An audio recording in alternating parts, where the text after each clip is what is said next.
All right, the music might be. Yeah, a little uh, hint of what's to come. yes. For a lot of people, it is a very dark time of year, even though it should be a joyous time of year. Dr. Jonathan Tripp is in studio with us this morning. Better Health with Tripp Family Medicine. Bill Colley answering the telephone calls too as well. You may have a comment or question, especially about this time of year, because people, first of all, I think that I remember being a kid, and I remember how my parents would, they were stressed if they were hosting any big family celebrations, and there was always that maybe post holiday depression that set in too, because you didn't always you like to think it's like a Hallmark movie that it's all going to wrap up nicely and the celebration will be great, and then any old animosities, grudges will be buried, and yet doesn't always turn out that way, does it? Yeah, not always. In fact, we had a great Thanksgiving holiday with a lot of extended family and still had kind of that post-mortem depression feeling. And it was mainly, I think, just a crash and burn after all the energy spent during that time. There wasn't, a lot of harsh feelings or anything like that. It was just like the house emptied out of the many people and dogs that showed up. And what's really fun is our topic today is happy holiday stress. December, the stress compactor. Yeah. And that I was putting this presentation together and I thought, for me, I'm one who likes the season and I try to keep optimistic and enjoy everything that's there, but I find myself and others around me trying to put everything I can into this plus we just got done with a football banquet, and there's, company parties, and there's church parties, and there's, other things that people are trying to do, including a lot of service things that are going on. So, like, my office gets involved in service. We do caroling as an office annually. We try to pick some patients that we think otherwise won't have much excitement during the holidays, but that takes effort, that takes time, and it takes, people committing to show up and to do things. And, we did this last year and had hurricane force winds and hail hitting at the halfway mark of our caroling and kind of brought it to a short end. So, things don't always work out so great, but trying to pack things in, that's why I call it the stress compactor.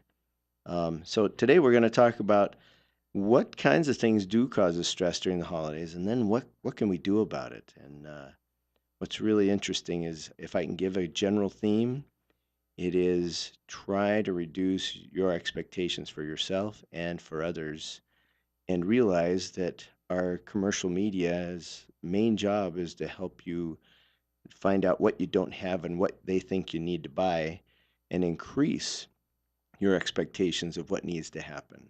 Now, whether it's stuff, and I love just referring to what we buy as stuff. In fact, a quick little statistic. Last year, the average person, each individual, spent on average $809 for Christmas. Take that to a family of, five or something like that, and all of a sudden you have big numbers. Thousands of dollars. And the reality is after the quote Great Recession, which is only a few years ago now, we plummeted to a whopping $698 or 48, I forget which. And so it's still a lot of money, even so we feel a lot of obligation to spend a lot of money. And so, the reality is if you think back to times when you're a kid, probably it wasn't the big money that was spent. It was probably something simple or something you did.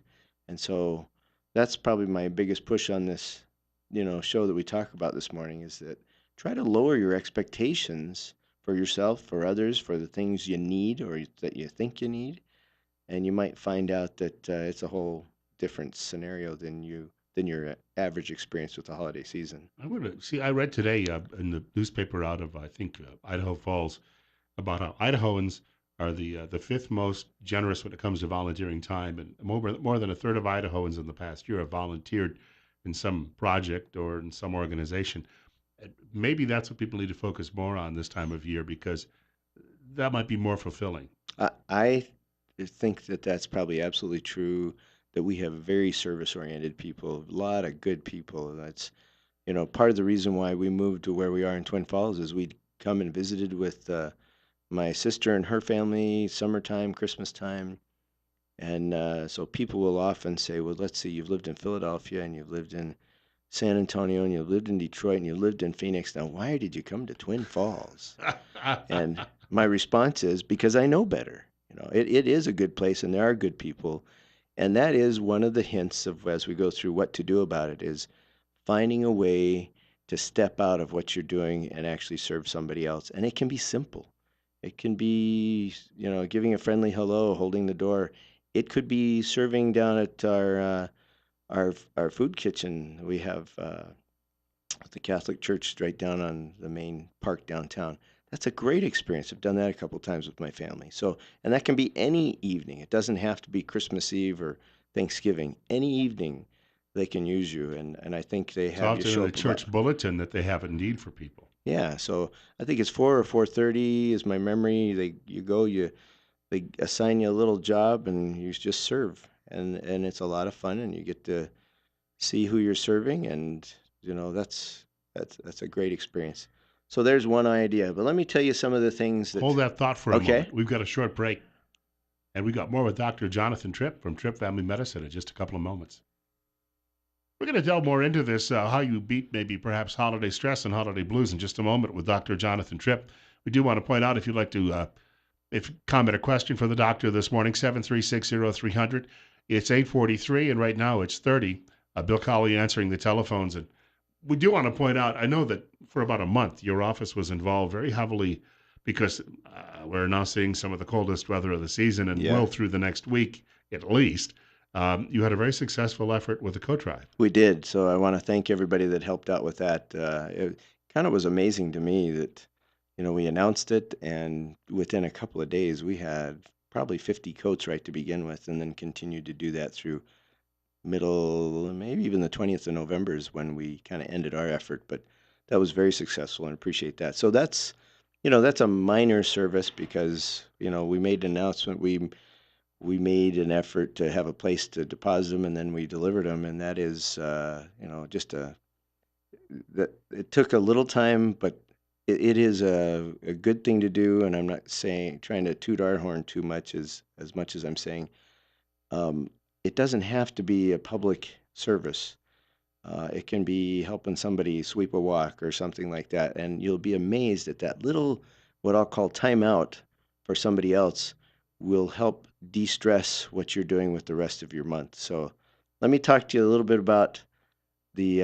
This is just a list of what Consumer Reports did a survey among people and just said, what are your top stressors? And what's really interesting is two-thirds of the people said crowds and long lines. So, I know a way around that. I just don't go. That's probably not great for our commercial entities to hear. Um, and the next two were tied for gaining weight and getting into debt. And I think those are really important ones to try to avoid.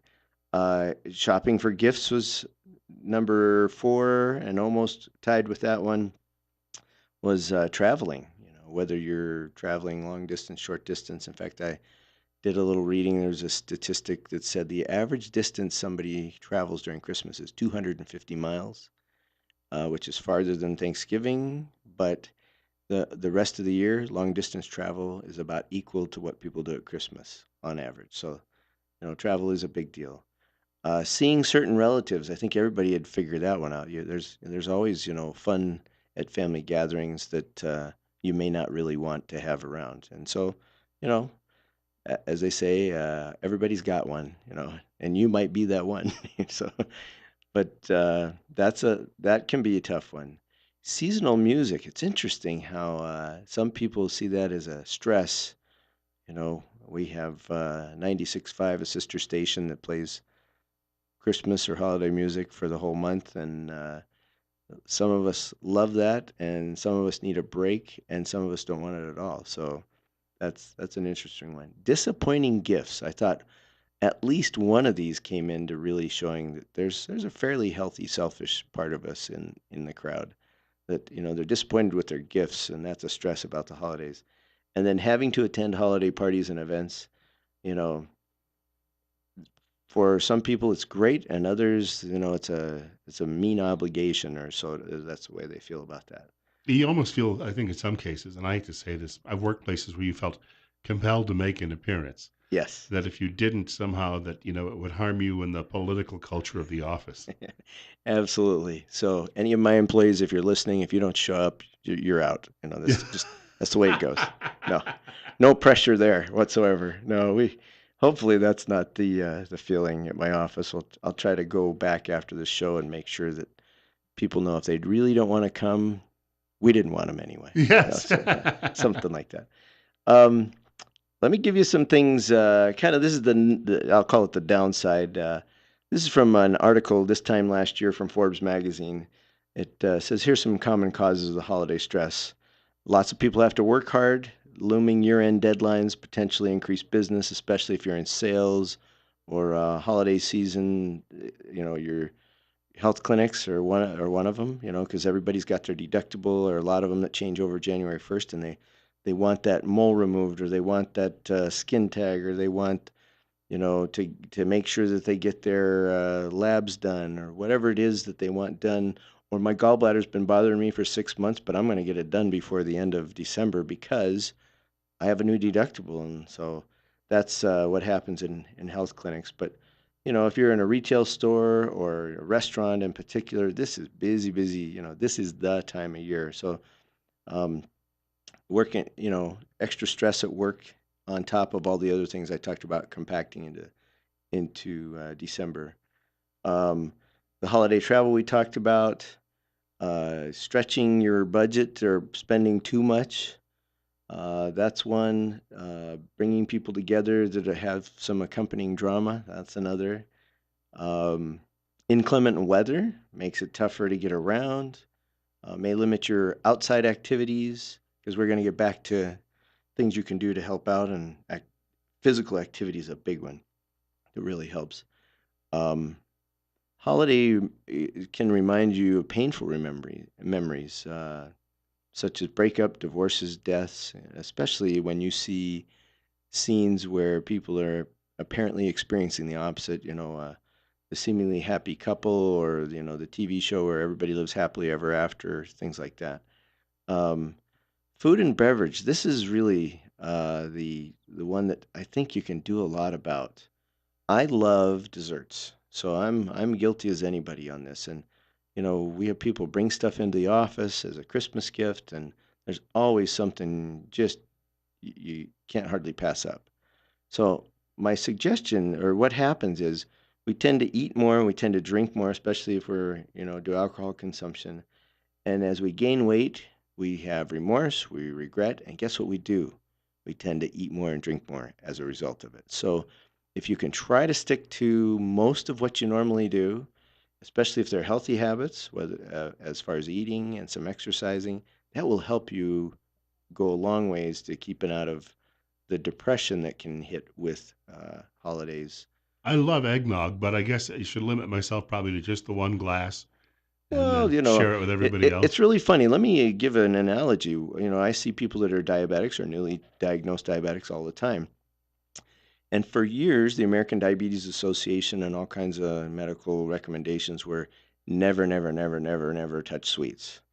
Well, what they found is if we back off and we say, have some, do it once in a while, that people that are diabetic control their sugars better, and they didn't have big spikes. They didn't go through binges, and they just lived longer, lived healthier if you did a little bit. It sounds like all things in moderation, doesn't it? And so if you keep that attitude, you don't feel like you've been held back, so you don't just go in bonkers when somebody brings in that awesome turtle chocolate cake with whatever else on it. So try to maintain a little normalcy, but indulge some. That's, I guess, the way I'd say is do it sometimes. My dad used to say sometimes, so that's a good one. Um, what else? If everybody else is, oh, this is one for relationships on the little darker side. It says, I saw mommy, daddy, and everyone else kissing Santa Claus. So when people are stressed, lonely, depressed, or drunk, they do unusual and unpredictable things, which can make things even more stressful. If that other person is a family member, significant other, your boss, your employee, or you, That really will change the holiday season. So again, moderation. Try to expand your circle of friends. Keep it on the lighter side because a lot of people don't have a great social circle or family nearby. Um, Boy, there's an opportunity for a little service. It doesn't have to be on Christmas Eve or Christmas Day. Do something for somebody doesn't have anybody else around. That would be a great for them and for you. So I guess service is now becoming my theme for this one. Um, Now here's some things you can do, and I love the way they say this one. This is coming from Forbes again. Running around the Christmas tree. Keep regular exercise routine, maintain your regular hobbies and regular eating habits unless they're unhealthy. So if you can do something, whether it's going out and walking, I had a patient yesterday said, "Hey, I got a treadmill. I don't mind using it." I personally don't like being on a treadmill. I'd rather be outside. So even if it's bad weather, if I dress up and have to hike through even snow, I'd rather do that, but not everybody can. Um, Away in a manger. This is also my way of saying a timeout. It's getting enough sleep, that you recharge and can handle stress, but also taking time out to go to separate yourself from whatever else is going on. My wife is working real hard on decorations for, here you go, here's a plug for the Canyon Ridge High School Synergy Concert, which is their show choir, and they do their Christmas concert on Friday and Saturday. I think it's at 7 p.m. both nights. This coming weekend. This coming Friday and Saturday. So she's busy making decorations for their stage and working lots of hours during Thanksgiving and now. And I can tell you that's pushing her to feel a little bit stressed about other things that aren't getting done. Not to be talked too much, but things around the house are struggling because we had a lot of people at Thanksgiving and she hasn't had time to recoup from that yet. So what did I do this morning? Picking up after the dog that chewed up a whole bunch of colored pencils, things like that. So what else can we do? Don't be afraid to tell others if you're feeling down. You might be surprised they're struggling, and you can kind of do a little sharing there. Um, Watch out for the shopping. In fact, we had a joke about this. One of my PAs and I were talking about, did you go out shopping on Black Friday or on the Saturday? And he says, no, I didn't go out, but I shopped online. And I said, uh-oh, we're going to have to sign you up for AA, which used to be Alcoholics Anonymous. Now it's Amazon Anonymous. Yes. So these are some of the things. Oh, let's see. Keep in mind the world is a big place, and you're not necessarily trapped in your circle of current social friends and circumstances. Um, Feeding the world. I brought up St. Edward's, their their food or soup kitchen, if you will. That's a great choice. Helping others. Keep in perspective that the holidays are, if they're tough for you, that this season is temporary and it will pass. Great book by Og Mandino. And that's the thing too. You throw in the fact that there's not a lot of sunlight this time of year. You are stressed. Um, that I remember going shopping in malls, and you're elbowing your way around trying to get through all of this, and you do get Yes. you start the whole spirit of it starts to drain from you very very fast sometimes in those situations, and then people are trying to grab your parking space when you Yeah. you Oh my don't. goodness. I have fond memories of the metropolitan Philadelphia area of competitions in huge malls to get to parking spaces, and it was less than friendly, less than Christmas spirit. So one of those things, it's really funny. You say try to stay optimistic. Well, if you find yourself getting negative, try to find something to be grateful for, and it'll help you stay optimistic because this is health research that optimism will has health benefits, and so pessimism tends to be the opposite. So be open to new experiences, possibilities. Sometimes the best things are really the unexpected little stuff that you didn't plan. And they do. You got to be willing to notice them, though. I mean, that's Yep. if you're not stressed, you'll be able to do it. Yeah. Well, I guarantee everybody's going to be stressed some. The problem is are you able to take a minute, take a deep breath, a short time out, and say, you know what, this is actually kind of cool in spite of what's still hanging over me, what's still, stressing me. So